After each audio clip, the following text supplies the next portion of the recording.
Në ditën e dëshmorëve, udhëheqësit më të lartë të shtetit shqiptar zhvilluan një ceremoni përkujtimore në nder të atyre që dhanë jetën për lirinë dhe pavarësinë e Shqipërisë. Në një atmosferë solemne dhe mirënjohjeje, ata janë përulur me respekt para monumentit të Nënës Shqipëri, që ndodhet në varrezat e dëshmorëve në Tiranë.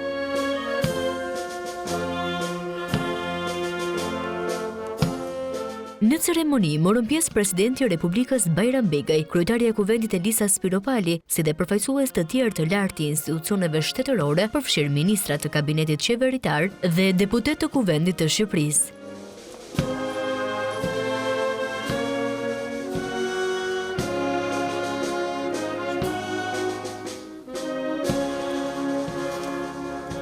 Të gjithë vendosën kurora me lule në nderim të heronjve që sakrifikuan jetën e tyre për idealet më të larta kombëtare, çlirimin e atë dheut dhe ruajtjen e integritetit të tij territorial. Kjo ditë kujtohet çdo vit si një moment reflektimi dhe mirënjohjeje për gjakun e derdhur dhe sakrificat e panumërta për lirinë. 5 maj shërben gjithashtu si një thirrje për unitet, përgjegjësi kombëtare dhe përkushtim ndaj vlerave demokratike dhe atdhetare.